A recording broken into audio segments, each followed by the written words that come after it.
크신 사랑과 은혜가 있는 복된 주일, 그리고 응답이 있는 또 우리에게 힘과 소망이 되는 예배가 되기를 주님의 이름으로 축원합니다. 오늘도 역시 계속해서 주님의 십자가를 생각하는 시간을 가지려고 합니다. 그런데 오늘은 이 본문을 한 절씩 생각해 보기보다는 십자가가 우리에게 어떤 능력을 주는가 하는 것을 한번 같이 나누어 보려고 합니다. 그리고 이 말씀 한 절 한 절은 이후에 우리가 함께 말씀을 통해서 또 은혜 받기를 원합니다. 여러분 혹시 브라질의 사노세라고 하는 곳에 컴포라스라는 도시가 있대요. 이 도시 근처에 한 교도소가 있는데요. 혹시 브라질에 가보신 분 계십니까? 제 친구 브라질에 갔다가 이 교도소 갔다 왔다고 이 친구가 이야기를 하더라고요. 지금으로부터 약 30년 전에 브라질 정부는 이 교도소의 운영을 2명의 그리스도인에게 맡겼습니다. 그리고 이 건물은 휴마이터라고 개명되었고요. 기독교 정신의 바탕을 두고 운영되어지기 시작을 했습니다. 이 교도소에는 오직 2명의 교도관과 죄수 1명만 있을 뿐입니다. 교도소의 유일한 죄수는 독방에 감금되어져 있었는데요. 그 이름이 예수라는 사람입니다. 예수라는 사람은 독방에서 십자가에 못 박혀 있는 상태로 갇혀 있습니다. 예수님은 우리 모두를 위해 남은 형기를 채우고 계십니다. 예수님은 우리 모두를 위해서 남은 형기를 채우고 계십니다. 이 교도소를 안내하는 안내자가 예수님이 갇혀 있는 독방 앞에서 설명하는 내용입니다. 그렇습니다. 원래 이곳은 죄인들을 수감하는 곳이었습니다. 이 교도소는 이제 죄인들을 가두는 교도소가 아니라 우리의 죄를 위해서 지금도 죄의 값을 치르고 계시는 예수님, 그 예수님을 상징적으로 보여주는 장소가 되어져 있었던 것이죠. 그렇습니다. 우리는요, 십자가에 못 박혀 죽어야 할 죄인이었습니다. 우리 모두가 결국은 그런 죄인에 불과할 뿐이었습니다. 그런데 어느 날 예수님이 우리를 대신해서 십자가를 지셨죠. 예수님이 우리를 위해서 벌을 받으셨습니다. 이미 예수님은 하나님 앞에 그 속죄제를 마치시고 무덤에 갔다가 부활하시고 승천하셔서 성령으로 우리 가운데 함께 계시지만 영적인 의미로는 여전히 우리의 죄를 속죄해 주시는 주님을 우리가 생각해 볼 수가 있는 것이죠. 그래서 저는 이 교도소가 상당히 우리에게 의미가 있는 교도소다라는 생각을 해보게 되었습니다. 그래서 오늘은 우리 죄를 대속하시기 위해서 십자가를 지신 예수님의 모습에 대해서 생각해 보려고 하는 겁니다. 예수님은 새벽에 해가 뜨기 전에 겟세마네 동산에서 체포되셨습니다. 그리고 캄캄한 밤 해가 뜨기 전부터 혹독한 신문을 받으셨죠. 유대의 율법에 의하면 해가 진 후부터 해가 뜨기 전까지는 죄인을 신문하거나 재판을 진행할 수 없게 되어져 있었습니다. 왜냐하면 공정성을 기하기 위해서 아무도 없는 밤에 몰래 신문하거나 재판하는 것을 원칙적으로 금지시켰던 겁니다. 그런 측면에서 보면 예수님을 체포하는 것부터 신문하는 모든 과정, 이 모든 것이 결국은 불법으로부터 시작했다라는 것을 볼 수가 있는 것이죠.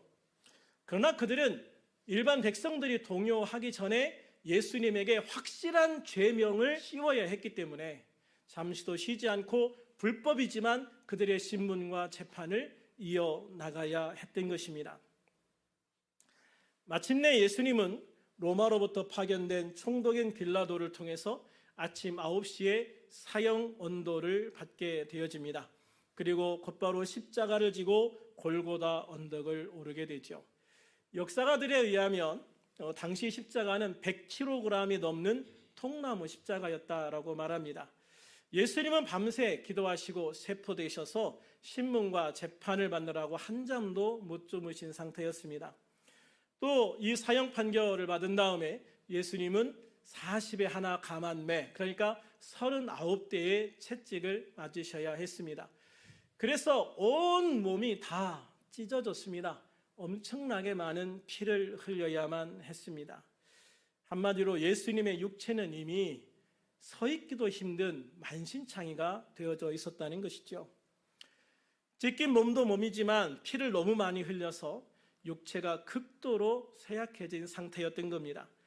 그러니 십자가의 무게, 그 100kg이 넘는 십자가의 무게를 이길 수가 없었던 겁니다. 그래서 예수님은 그 십자가를 지고 가다가 쓰러지고 넘어질 수밖에 없었던 것이죠. 마가복음 15장 21절에 보면 이를 보다 못한 한 로마 군인이 건강하게 보이는 한 사람을 잡아다가 예수님의 십자가를 대신 지고 올라가게 합니다. 그 사람의 이름이 구레네라고 하는 곳에서 온 시몬이라는 사람이었습니다.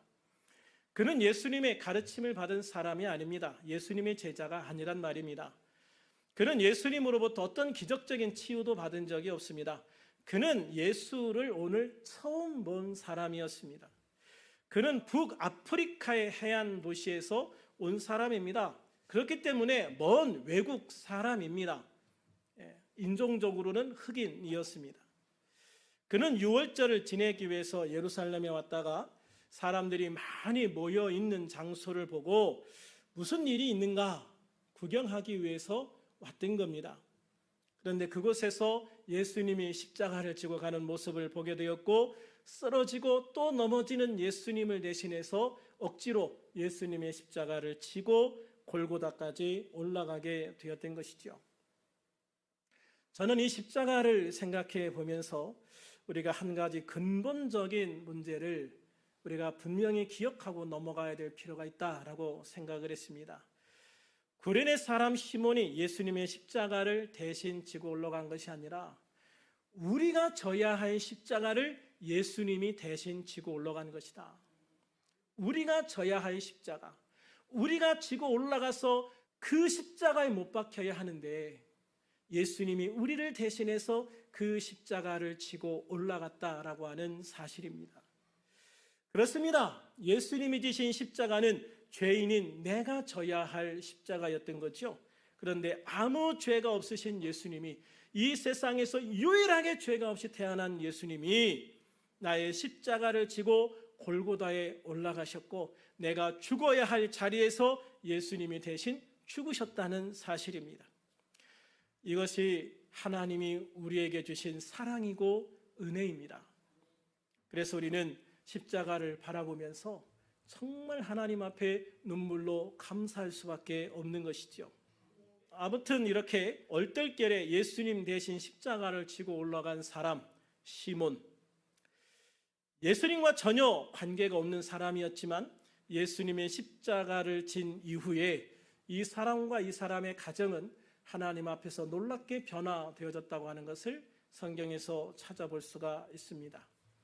그의 아들 알렉산더와 루포는 초대교회에서 아주 귀하게 쓰임받는 그런 그리스도인이 되어져 있는 것을 보게 되어지고요. 그 다음에 루포는 특별히 작은 아들 루포는 초대교회에서 유명한 목회자, 유명한 감독으로 성경에 기록되어져 있습니다.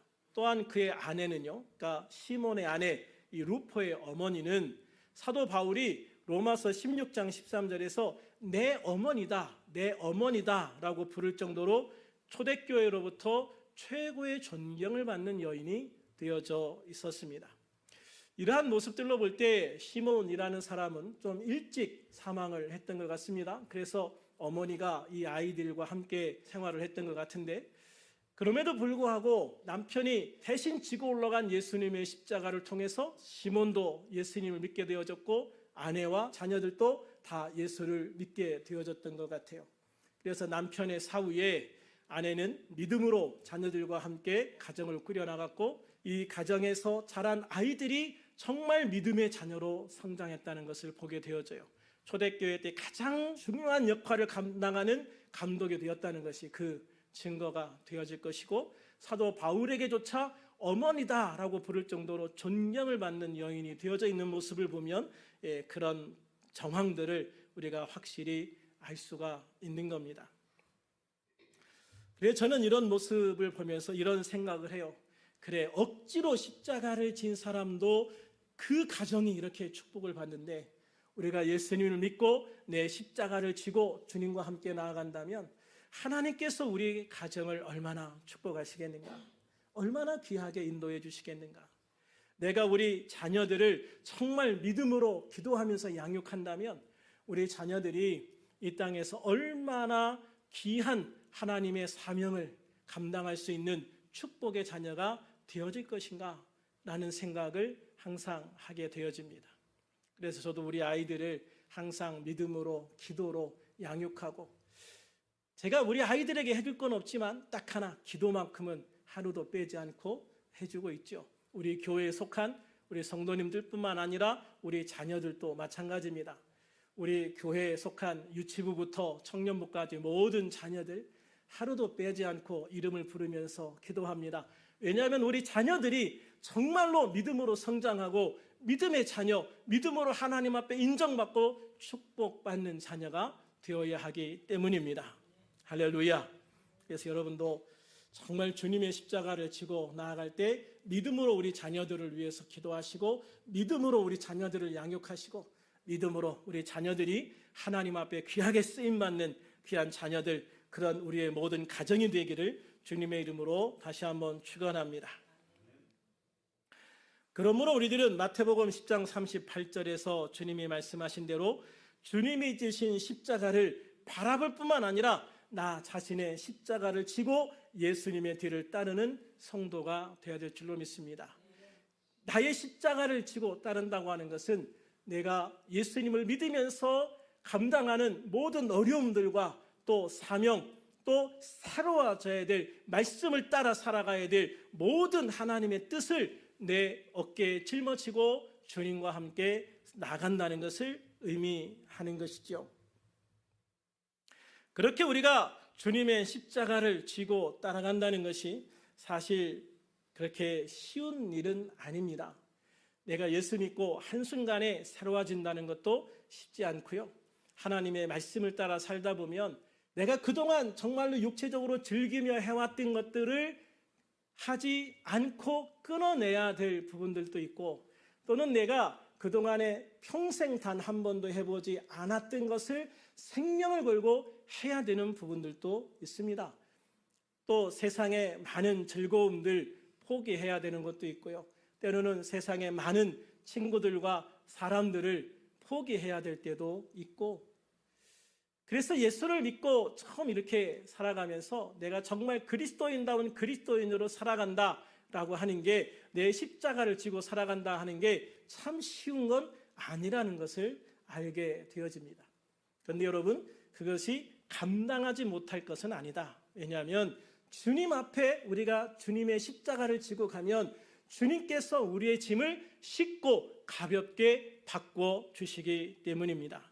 마태복음 11장 28절에 보면 수고하고 무거운 짐진 자들아 다 내게로 오라, 내가 너희를 쉬게 하리라 라고 말씀해 주시고 있어요.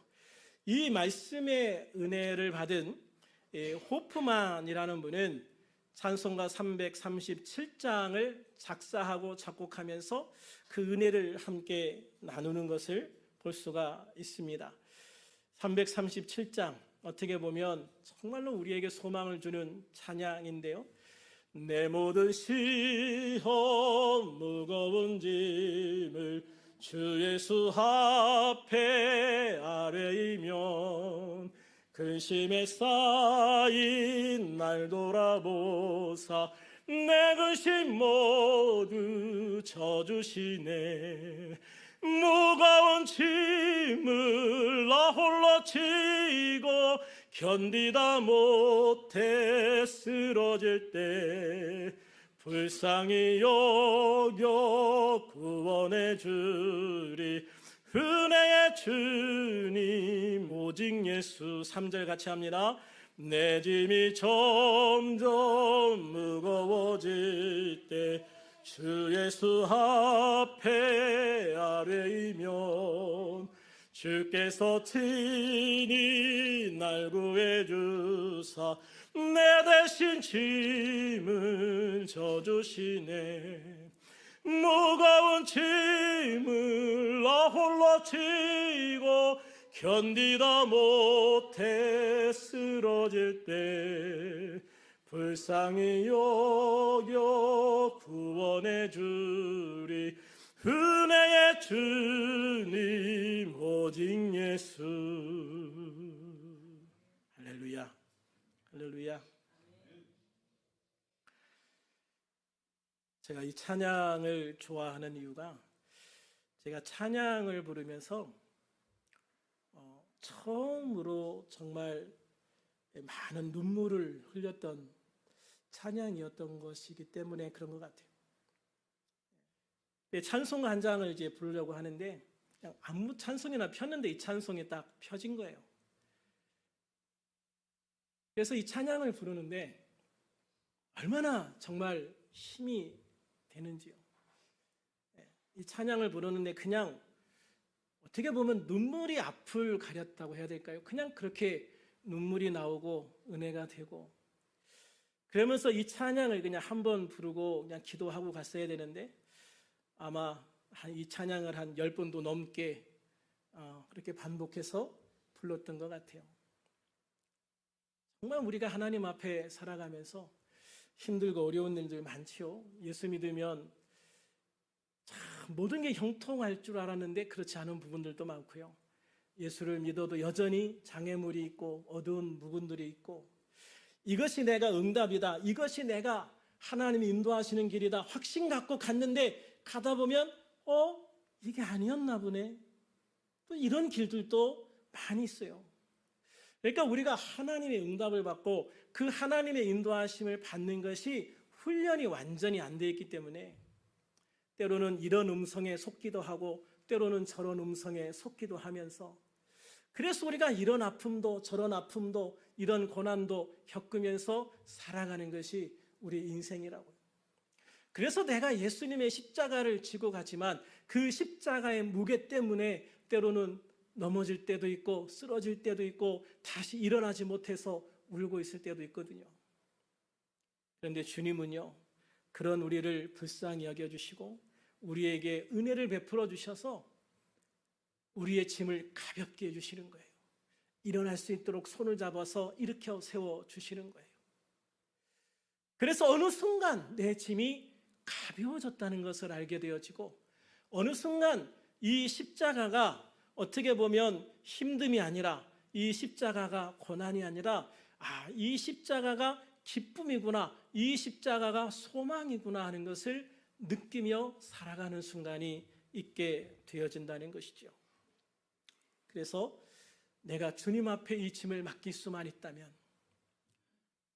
내가 주님 앞에 십자가를 지고 가면서 이 십자가를 주님 앞에 맡길 수만 있다면 우리는 이 무거운 십자가 대신에 아주 쉽고 가벼운 십자가를 대신 내 어깨에 얹어주시고 이제 그렇게 힘들지 않을 거야? 네가 충분히 감당할 수 있을 거야? 너는 이제 힘있게 정말로 기쁨으로 행복하게 이 십자가를 지고 갈 수 있을 거야. 우리에게 그런 가벼운 십자가로 바꿔주실 것을 믿으시기를 바랍니다. 그래서 우리가 오직 주님의 십자가를 지고 주님 앞에 나갈 때 소망이 있고 축복이 있고 은혜가 충만하고 행복해지고 능력이 있는 것을 믿으시기를 바랍니다. 예수님이 고난당하시는 과정을 다시 한번 살펴보면요, 예수님은 겟세마네 동산에서 기도하시고 내려오는 과정에서 체포되셨습니다. 아직 해가 뜨지 않은 새벽이었습니다. 그리고 곧장 대제사장 안나스의 집과 헤롯 왕과 빌라도에게 신문을 받으시면서 재판을 받았습니다. 아침 9시 빌라도의 재판정에서 빌라도에 의해서 사형 판결을 받았죠. 십자가형이 선고되어진 것입니다. 골고다로 끌려가시기 전에 39대의 채찍을 맞으심으로 온 몸의 살가죽이 다 찢어지셨습니다. 엄청나게 많은 피를 흘리셨죠. 그리고 정오 12시에 십자가에 못 박히셨고요. 오후 3시에 다 이루었다라고 말씀을 남기신 후에 숨을 거두셨습니다. 예수님은 인류 역사상 유일하게 죄가 없이 태어나신 분이었습니다. 하나님이셨고 하나님의 아들이셨기 때문에 정말로 유일하게 죄가 없이 태어나신 분이었습니다.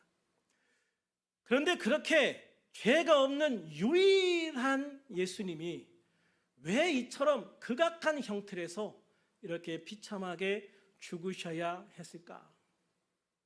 이사야 53장 5절과 6절 말씀에 그것이 기록되어져 있습니다. 같이 읽어볼까요? 시작. 그가 찔림은 우리의 허물 때문이요 우리가 상함은 우리의 죄악 때문이라. 그가 징계를 받음으로 우리는 평화를 누리고 그가 채찍에 맞음으로 우리는 나음을 받았도다. 우리는 다 양 같아서 그릇 행하여 각기 제 길로 갔거늘 여호와께서는 우리 모두의 죄악을 그에게 담당시키셨도다. 할렐루야. 그가 찔림은 우리의 허물 때문입니다. 그가 상함은 우리의 죄악 때문입니다. 그가 징계를 받음으로 우리가 평화를 누리게 되었습니다. 그가 채찍에 맞음으로 우리는 나음을 받았습니다.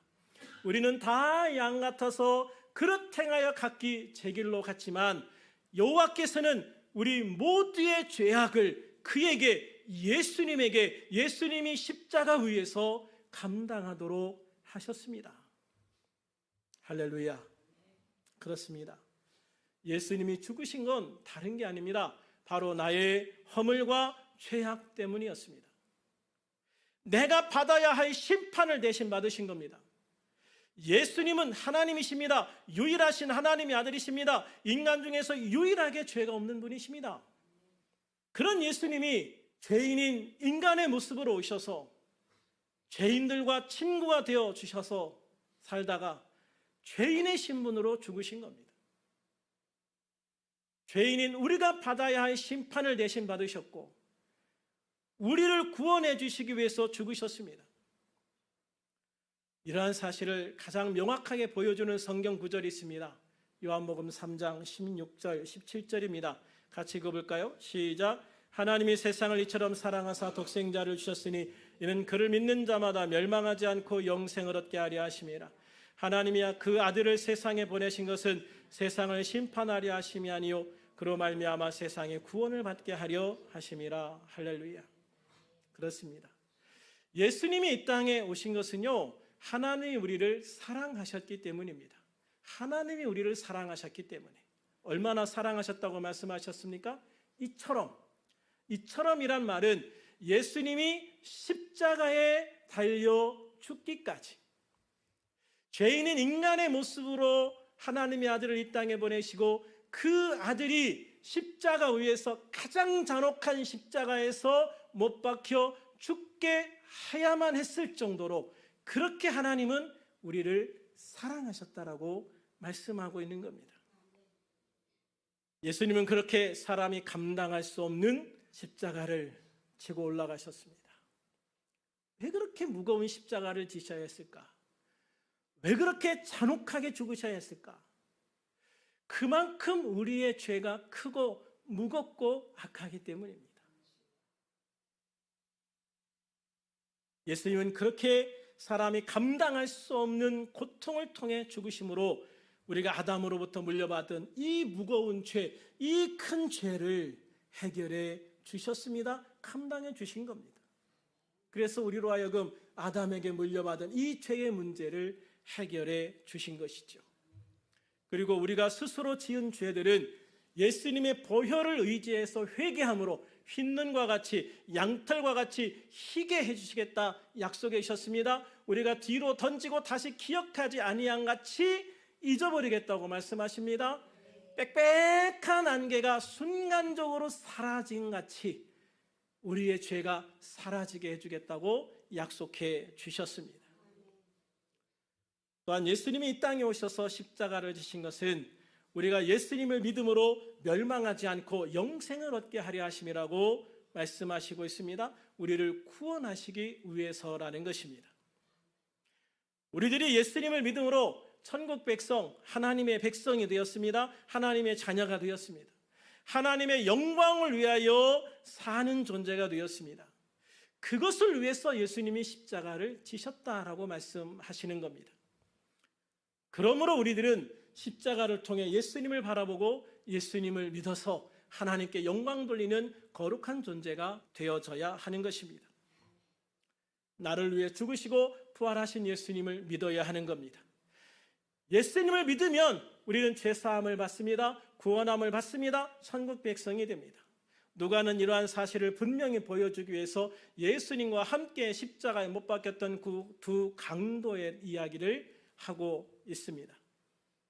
누가복음 23장 4절부터 9절까지를 보면 바로 예수님과 함께 십자가에 못 박혔던 두 강도 이야기를 하고 있습니다. 함께 읽어볼까요? 시작. 달린 행악자 중 하나는 비방하여 이르되 내가 그리스도가 아니냐 너와 우리를 구원하라 하되 하나는 그 사람을 꾸짖어 이르되 내가 동일한 정죄를 받고서도 하나님을 두려워하지 아니하느냐 우리는 우리가 행한 일에 상당한 보응을 받는 것이니 이에 당연하거니와 이 사람이 행한 것은 옳지 않은 것이 없느니라 하고 이르되 예수여 당신의 나라 임하실 때에 나를 기억하소서 하니 예수께서 이르시되 내가 진실로 내게 이르노니 오늘 내가 나와 함께 낙원에 있으리라 하시니라. 할렐루야. 참 놀라운 이야기 아닙니까 여러분?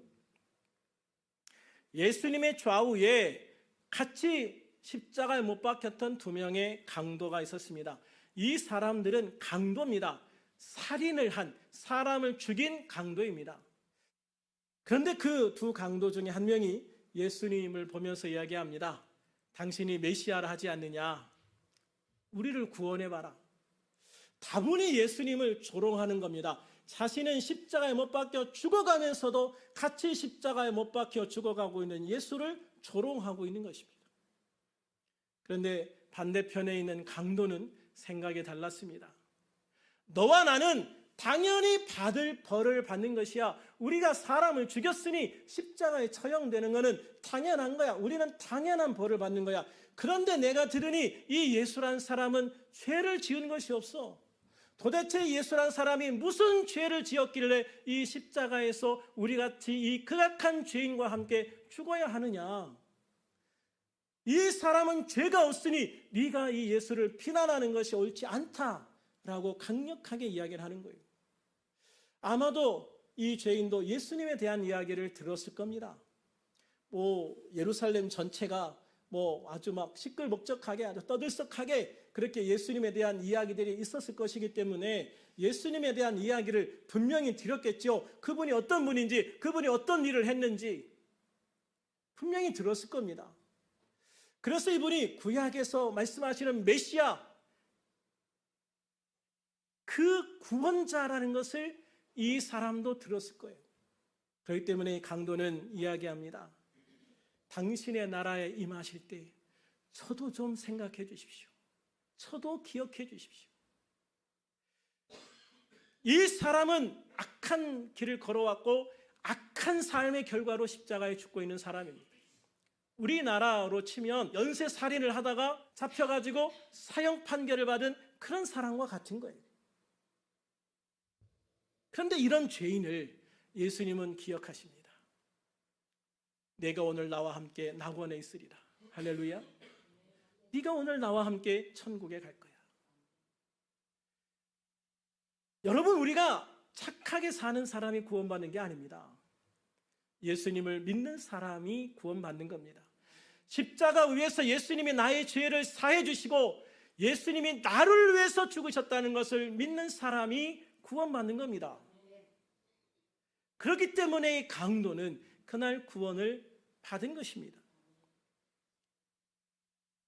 그러므로 우리는 분명히 기억해야 됩니다. 모든 사람은 구원받은 사람과 구원받을 사람, 그리고 구원받지 못한 사람으로 분류되어진다는 것. 여러분, 우리는 구원받은 사람입니다. 아멘? 우리는 예수님을 통해서 구원받은 사람입니다. 그리고 또 우리나 또 누군 어떤 그리스도인을 통해서 앞으로 전도되어서 구원받을 사람들이 교회 밖에 존재하고 있을 겁니다. 그런데 또 한편으로 보면 그들이 아무리 전도해도 절대로 예수를 믿지 않을 사람들도 존재할 겁니다. 그래서 이 세상에는 구원받은 사람, 구원받을 사람, 구원받지 못할 사람, 이런 세 부류의 사람들이 존재하고 있는 것이죠. 예수님이 구름 타시고 다시 오실 때 그때는 딱 두 종류의 사람으로 구분될 겁니다. 구원받은 사람, 구원받지 못한 사람. 그러므로 우리는 하나님 앞에 구원받은 사람이 되어야 되고요. 우리 가족과 우리 주변에 있는 사람들이 구원받을 사람들이 되시기를 주님의 이름으로 축원합니다. 우리 주변에 정말 구원받지 못해서 지옥에 가는 사람이 없게 되기를 간절히 축원합니다. 그러므로 십자가 위에서 나의 죄를 대속해 주신 예수님을 믿으면 천국, 믿지 않으면 지옥, 이것은 영원 불변한 진리다라는 것을 우리는 반드시 기억하시기를 바랍니다. 여러분 지금 어느 자리에 있습니까? 구원받은 사람이에요? 구원받을 사람이에요? 구원 못 받은 사람입니까? 세 번째는 아니겠죠? 두 번째도 아닙니다. 첫 번째에 여러분이 앉아있기를 주님의 이름으로 축원합니다. 이미 구원받은 사람으로. 그래서 단순히 그냥 교회에 오는 사람이 아니라 나를 구원해 주신 십자가에서 나의 죄를 대속해 주신 예수님을 믿고 내 안에 영접하고 예수님과 함께 살아가는 하나님 안에 구원받은 하나님의 백성으로 살아가는 우리들이 되기를 주님의 이름으로 축원합니다. 위대한 수학자요 천문학자이며 과학자였던 코페르니쿠스라는 분이 있었어요. 이 코페르니쿠스라는 분이 죽음을 앞두고 유언을 남겼습니다. 그 유언을 따라서 그가 묻혀있는 무덤의 묘비에는 이런 글이 새겨져 있다고 그래요. 나는 바울이 가진 특권을 요구하지 않는다. 나는 베드로에게 주신 능력도 구하지 않는다. 나는 다만 십자가에서 강도에게 주신 용서를 원할 뿐이다. 할렐루야. 제가 이 글을 읽으면서 참 마음이 찡했습니다. 그래, 우리가 구할 것은 오직 이거 하나밖에 없구나. 주님의 용서. 주님의 용서. 그렇습니다. 오늘 우리에게도 필요한 것은요, 오직 십자가 사랑을 통한 주님의 용서와 구원의 은총인 걸 믿으시기를 바랍니다. 우리는 십자가를 통해서만 구원받습니다. 십자가만이 구원의 능력입니다. 십자가는 구원의 능력일 뿐만 아니라 하나님의 사랑의 증표입니다. 승리의 상징입니다. 그러므로 우리들 모두 주님의 십자가를 바라보는 성도가 되시기를 주님의 이름으로 축원합니다. 주님의 십자가를 온전히 믿는 성도가 되시기를 축원합니다. 주님의 십자가를 붙잡으십시오. 주님의 십자가를 사랑하십시오. 주님의 십자가를 기뻐하는 성도가 되시기를 주님의 이름으로 축원합니다. 그래서 우리 모두가 주님의 구원과 승리의 영광을 온전히 누릴 수 있는 하나님의 사람, 정말로 귀한 하나님의 자녀가 되어져서 영광된 하나님의 자녀가 되어지기를 주님의 이름으로 축원합니다. 축원합니다. 기도하겠습니다.